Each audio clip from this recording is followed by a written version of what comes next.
welcome to Open Line. I'm Starlene Stringer. Well, there are plenty of red hearts in stores this time of year, and the American Heart Association hopes that you think of more than Cupid. This is Heart Month, a month to pay closer attention and learn more about the vital organ beating inside you right now. Viewers were invited to submit questions through email and social media, and we will be getting those answered throughout the show. Dr. Vijay Jayachandran is a cardiologist at Texas Health Arlington Memorial Hospital, and he is active with the American Heart Association. Brian Witherspoon is a City of Irving recreation specialist and personal trainer, and Renee Cundiff works for Cigna as the City of Irving employee health coach. She's a diet and fitness specialist, and it is definitely a great panel, so I want to thank them all for being here for this special day. And we're going to talk to the doctor right away. So, Doctor, you said we can call you Dr. Vijay, and we like that. So let me ask you this. How serious of a problem is heart disease? Common and serious, unfortunately. So the statistics are really alarming. It's the number one cause of death in Americans, more than the next four leading causes of death combined. Almost 750,000 Americans have a heart attack every year. So these are alarming statistics, heart disease. Definitely alarming statistics. And I know the numbers are even worse for women, really. It's huge, right? Absolutely. I've heard that for women, actually heart disease claims more lives of women than all cancers combined, and sometimes people don't realize that. Exactly right. Oh, wow. So that's something we definitely need to do something about and make a huge difference. Is there a particular demographic that is more at risk? Yes. We would speak of predisposing factors or conditions that lead to heart disease. And it's those individuals who have these conditions who are more at risk for traditional heart disease. Now we're speaking of artery type blockage or blockage in the plumbing of the heart, which is the commonest type of heart disease. And so that brings me to the question about risk factors that we can control. One is smoking. What difference can it make to be a smoker or to not smoke when it comes to heart disease? Incredible difference. We see numerous heart attacks in our young smokers, and unfortunately the protective effects that women are blessed with are almost negated by smoking. So many heart attacks in young women are in young women smokers. Very interesting. So a lot of people out there now going, I used to smoke, I'm going to put that down right now. What about obesity? Obesity remains a risk factor, and it's really a risk factor that's complicated. Obesity triggers a lot of other conditions, diabetes and high blood pressure, which in turn then cause heart disease.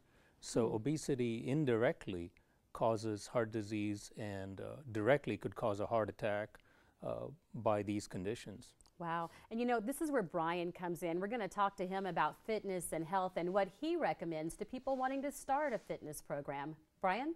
Well, typically anybody that's wanting to start a fitness program, it takes a little bit of preparation. And I kind of train everybody to learn the 3 C's, and that's typically commitment, change, and a challenge. Basically, the first step I teach most of the people is there's the start of any fitness program. You basically have to commit first off and make sure that you're okay with the process of working out. I mean, by you saying, hey, okay, I'm ready to start the workout, then let's go forth and do it. That's the first step. Got it. From that, you have to stay committed. Because what we're really looking at is we're trying to see if that process for you to actually work out is going to work out with the training regimen that we have designed for you. Wow, okay, so commitment, change, and challenge, those 3 C's. Yeah. Thank you for that. And I know we need to talk to the doctor next because we often hear the advice to check with a doctor before starting an exercise program. Let's find out why that's so important. Starling, there are 2 considerations here. So one is preventive exercise. So exercising to make your heart healthier, make your body better and stronger, live longer and a more productive life. So that's one category. That's in individuals who do not have heart disease, who are otherwise healthy. So let's think about them first as a group. There are no firm recommendations. There's a lot of research that has been done over decades that informs us that if you live a physically active life, you are likely to have less heart disease and less of these other conditions, obesity, diabetes, and high blood pressure, which indirectly also lead to heart disease. So there's no doubt that a regular exercise regimen is very beneficial in preventing the onset of significant heart disease, as well as preventing some of these major complicating heart illnesses, the sudden onset of a heart attack and so forth. So no doubt that the preventive aspect is there, and the recommendations there, like I said, are not clear, but numerous studies have referred to 20 to 30 minute exercise periods a day given over a 5 to 7 day week. Not necessarily every day of the week, but at least 5 days a week. So there are some recommendations there. There are even some interesting studies. I looked at a paper from Europe, a Dutch paper, which really looked at high intensity exercise for just one bout a week, which typically we would say, well, hey, don't do that. That's just being a weekend warrior, and you're just going to hurt yourself. Right. But apparently, there's benefit even with that type of exercise, where you even do a little bit once a week. I'm not suggesting that as the routine. I think some people just went, "Yay, that's Yeah. good! One Right. workout a week." So anything is better than nothing. True. First off, and probably a regular regimen has been shown to be beneficial. Now, our patients will ask us about heart disease and exercise. How much can they do? So now we're talking about a different group, Sure. and these are those who have diagnosed heart disease. Okay. In these patients, they also fall into two categories. One are those who have just gone through some kind of major heart illness.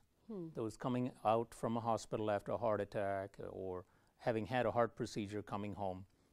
This is a very specific group. It's going to be a very controlled exercise program according to a prescription from their physician, Okay. sometimes with cardiac rehab or a supervised regimen.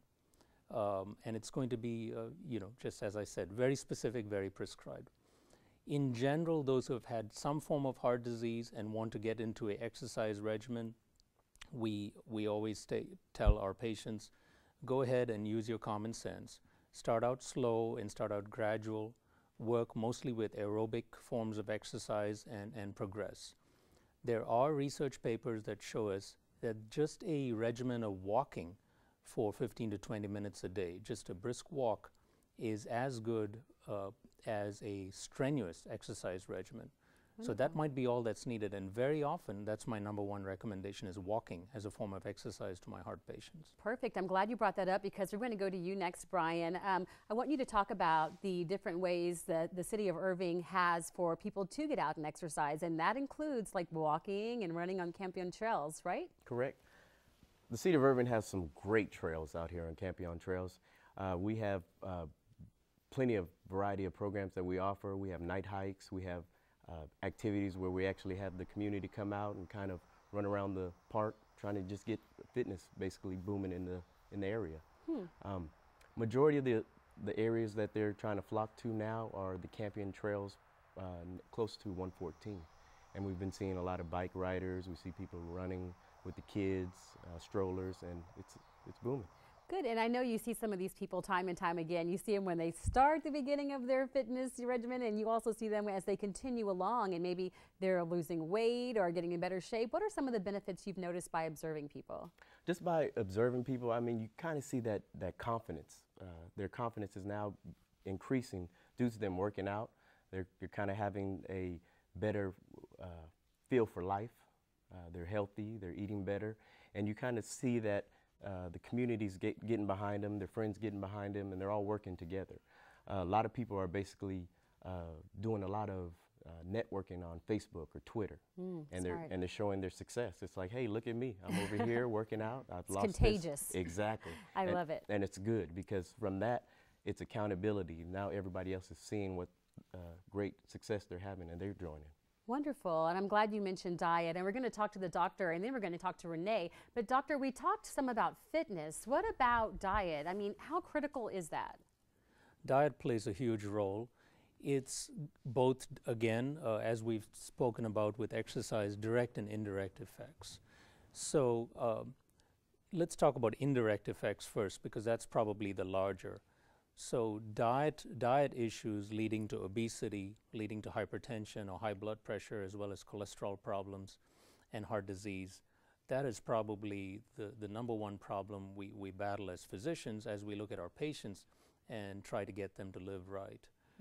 Getting to your ideal body weight or close to your goal body weight, that's going to be key in long-time cardiovascular fitness.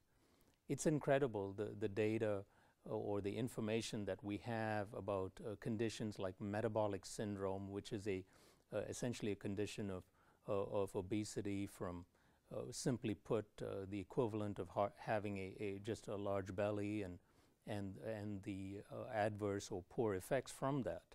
Okay. This leads to not just to high blood pressure, but bad fats or bad lipids and cholesterols in your system, and kind of poor health of your blood vessel lining, which is a critical part of how heart disease is prevented. Not just blockages in general, but even heart attacks, which are sudden disruptions of that lining. So endothelial health is what we call it, which is the health of the lining of your blood vessels, is very much influenced by what you eat, your degree of obesity, and the spin-offs from this combination. Interesting. Now, something you talked about at the beginning of that answer, I have a question about, because you see these charts that kind of tell you where you're supposed to be weight-wise, but sometimes that's so discouraging as a woman. Maybe for you guys too, I don't know, but I'm just saying, you can be, and for a woman, we think we're doing good when you're wearing a size 6 or a size 4, but then you're like, wow, I'm still like 15 pounds away from where I'm supposed to be. What is up with that? Does everyone fit into that chart, or will it vary for different people?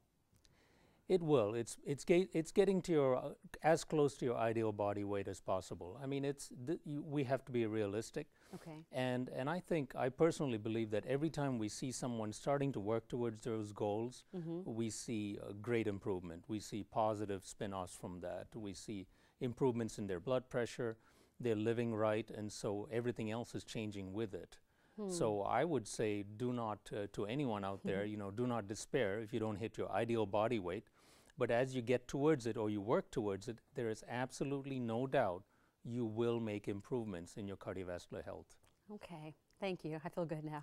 Okay, so I want to talk about diet, and we're going to talk to Renee for that, because a lot of people are making those dietary changes, but it can be very difficult when you're used to eating a certain way. So let's find out what kind of advice she offers to people wanting to change. How do we do it, Renee? That's a great question. That's the challenge for everybody, is where to start. And I think if people would go with a more plant-based diet, looking at things with little processing, always including fruits and vegetables in your meals, getting fiber, and there's very little fat in fruits and vegetables. And then there's the difference between a healthy fat and a not so healthy fat. Our labeling system now on any food product in the U.S. has a breakdown of saturated fat, trans fat, and the healthier fats, which are the mono and polyunsaturated fats. And if we look at where the fat is coming from, we can make a wiser choice in a lunch meat, in if I'm going to cook a steak or a chicken or buy a piece of fish. And then even looking at other products, if it's milk or some dairy that we want in our diet for calcium, you can choose a lower fat version by peeking at that label and seeing that the trans fat and the saturated fat are low. Zero. Trans fat is a man-made or a man-altered fat, and it's a little bit, I think, more difficult for your body to process, as damaging or as harmful to our systems as saturated fat. And saturated fat is the fat we trim off of meat. It's solid at room temperature, so think of shortening and butter. We want to limit those to less than 10% of I'm not laughing at you. I'm just thinking, some people just went, trim it off the meat. We save that. We're in Texas. That's the good part of the meat. So that's good. Trim off that stuff. The fat Trim off the visible fat, absolutely. And in choosing meats, we don't want to see a lot of the marbling. Okay. Ideally, we eat more fish, chicken, of course, in broiled, grilled, not deep fried, unfortunately, and then minimize the beef and the pork products, and again, lots of fruits and vegetables. Any other heart-healthy food options that we should be considering that are your favorites? Gosh, my favorites are not favorites of many. I enjoy tofu and black beans and just a lot of different types of fish and seafood. But everyone's got to start where they are. So if if I normally don't put lettuce and tomato on a sandwich, perhaps that's a place to start. If I don't normally have breakfast with a fruit, Why don't I throw in some blueberries or strawberries with my breakfast? Start somewhere, make a small change because it's easier to adapt to than trying to revamp the whole family's diet. So pick something and start there. Great advice. And I've noticed too, and a lot of people have probably noticed as well, that a lot of restaurants these days are actually posting the calories, some even posting the fat content right there on the menu so you can see it and make a wiser choice, aren't they? Yes, and it's terrific. It really does make a difference. And something about restaurants, even if you're choosing something healthier, if you eat too much of it, too many calories still puts too many pounds on our body. So even if I'm eating tofu and black beans, if I eat beyond my body's needs, if I'm not exercising, and I still get too much of that, I still am going to put on excess weight that can be problematic for my health. Wow. Speaking of being problematic for our health, doctor, if people do make a change, make the difference, and listen to what Renee's saying and just swap out and make some healthier food options, will it make a huge difference? It absolutely will. For every pound you lose, get closer to your body weight. Essentially, if you can think about it simplistically, there's that much less work for the heart to pump through all these miles of blood vessels that have to grow into pounds of fat, so to speak, which then puts that extra load on the heart, number one, and also leads to these other diseases. We know that type 2 diabetes or adult onset diabetes is commoner in our overweight patients, or there's an increased incidence. And diabetes in itself destroys the blood vessels and the blood vessel linings, causes heart attacks, strokes. So a huge effect from moving towards ideal body weight and making those choices that Renee talked about. Yeah, when we talk about these choices, a lot of these things, we were kind of joking and laughing, talking about the fat on meat, but a lot of these things food-wise are traditions that are passed down, bad traditions when it comes to health. But some people worry that you're also passing down different types of heart problems through hereditary. Is it hereditary for people to get maybe a heart disease if your father or mother has had a stroke or a heart attack? We fill out those forms in the doctor's office and they always ask us that. So is it more likely that it'll happen to us if they're diabetic, we'll become diabetic, or we'll have heart problems if they have heart problems? Yes, unfortunately, genetics does play a big role. I guess you could look at it either fortunately or unfortunately, depending on who your parents are. Right. My mom always said you cannot escape your genes. This is a very true statement. Now, let's take first not directly heart disease, but the kind of the collaterals like diabetes. Absolutely genetic. So type 2 adult onset diabetes is markedly has a genetic predisposition. So if parents are diabetic, adult onset diabetics, the children are more likely to be diabetic. So that's a huge, that should be a huge wake up or a warning to anyone whose parents are diabetics if they became diabetic as adults. And that's different from those who are diabetic as children and took insulin from the day they were born or within the first few years of life. Interesting. So adult onset diabetes is in fact more genetic. Now, shifting over to heart disease itself, there's two large categories there. So one would be what we've been speaking of, which are these vascular or blood vessel conditions that lead to heart attack and stroke and so forth. And the other would be purely genetic conditions that affect heart muscle and affect the heart in a different way, and I'll speak about those in a minute. Okay.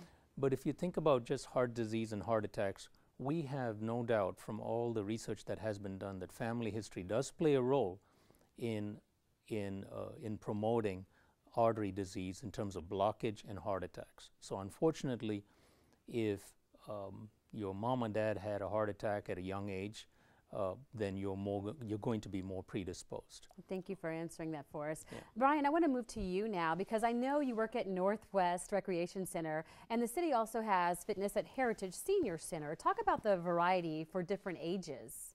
Well, I'm glad you brought that up because keep in mind we have 8 recreation centers, and their variety and they're based off of age and population just in the local area. We have 2 locations on the north side, which is Cimarron and Mustang. Central side, we have Northwest and Lee Park. South side, we have Georgia Farrell and Center.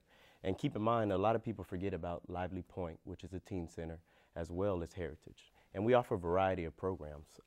Some of the popular ones that we're seeing are Zumba, Okay. You can go to any center and basically catch a Zumba-thon going on. Dance away, huh? And it's intense. I mean, a lot of people don't understand how intense this workout is. I mean, to the common eye that walk by and look into the gym, it's like, oh, they're just dancing. But when you see these ladies come out of the gym, they're sweating, their heart's elevated, they're doing what they're supposed to. Awesome. Moving along, if you're ever on the north side, we have yoga. You can stop in Mustang and have a session of yoga. Cimarron basically has a boot camp that's offered to the entire community where people are getting fit, they're changing people's lives, and you just see people flocking into that area. Awesome. So a little bit for everyone. Exactly. Well, I want to move back to the doctor for 1 second because I know you can tell us about some of the resources that are available through the American Heart Association. With this being Heart Health Month, please tell us about those. Yeah, so a good place to start, which is easy for all of us now, accessible to get on the website, the American Heart Association website.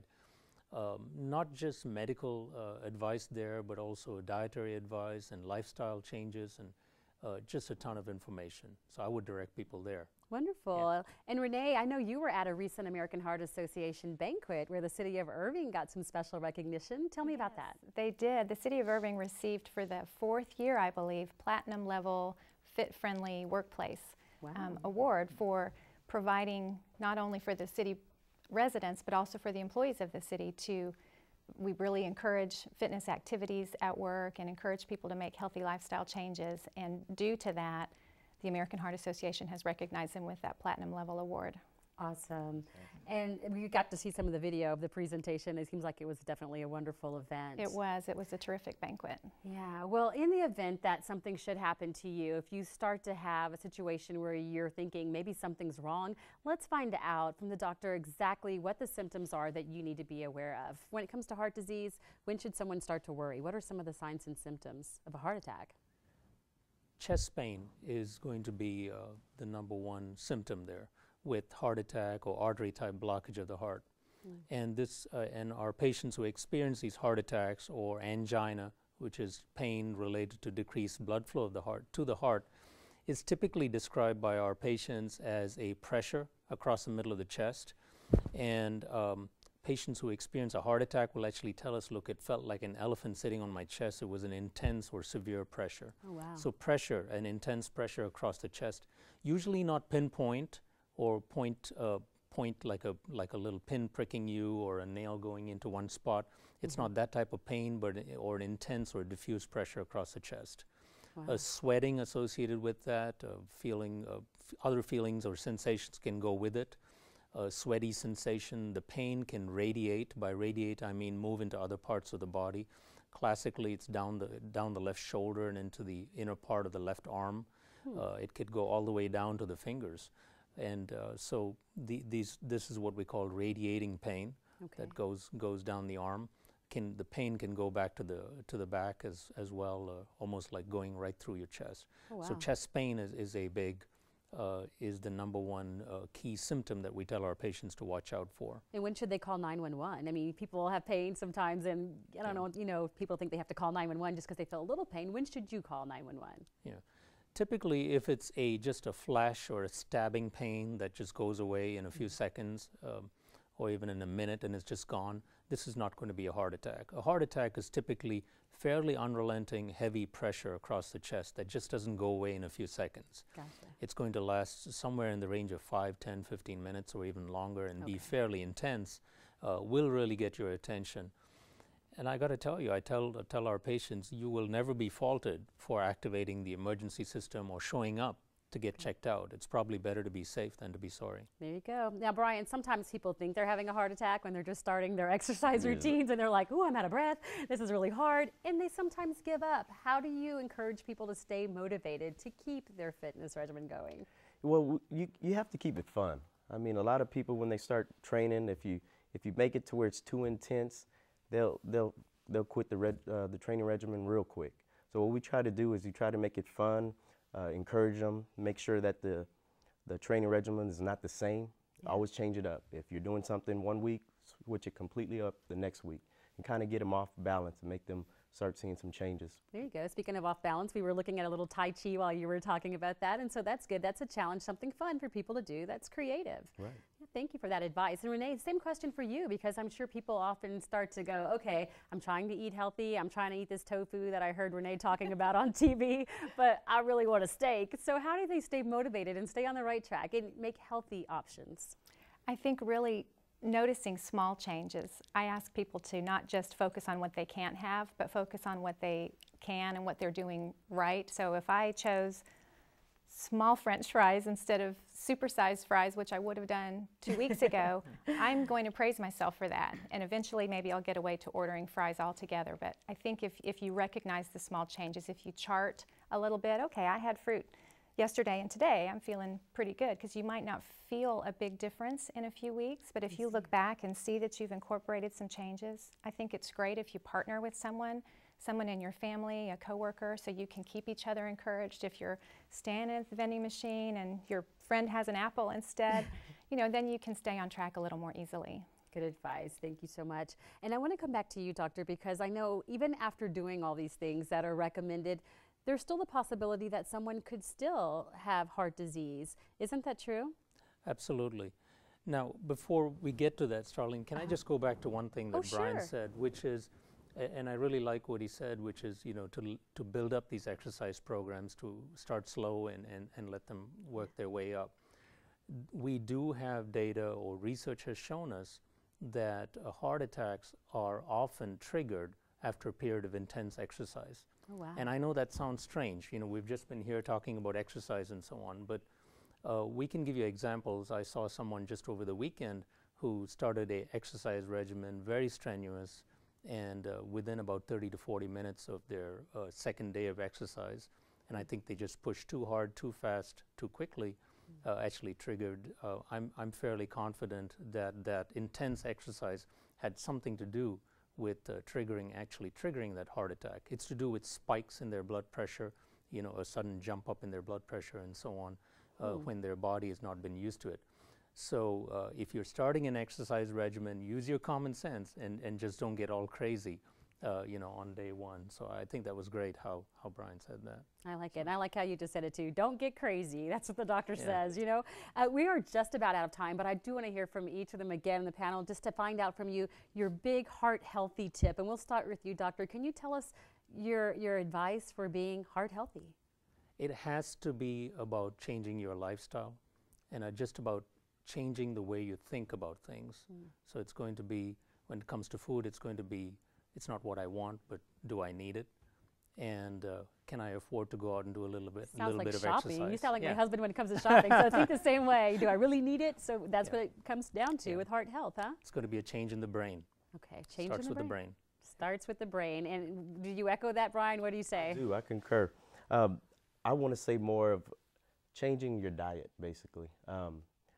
When you're starting training regimen, you want to go ahead and first kind of detox for the year. Everyone started the new year off. I mean, they want to lose weight. Let's go ahead and do the tune-up, just like you do your car. Let's do a new oil change, get all the waste out, and let's start brand new. Start putting good foods inside. You want us to detox? Yes. Thank you. Detox and exercise. and Renee, what are your last comments? What are your last thoughts about us being heart healthy? What do you recommend?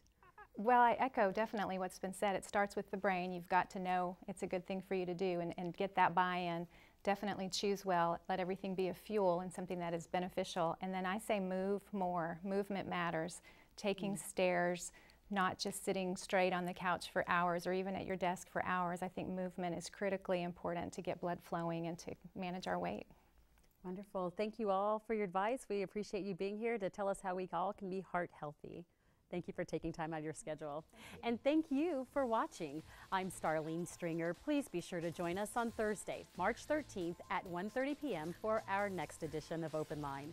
We will preview all of the free and low-cost events that the City of Irving's Parks Department will be hosting this year. Now, if you have questions, you can email them to ictn@cityofirving.org or connect with us on Facebook, and we'll get those answered for you on our next edition of Open Line. We'll see you then.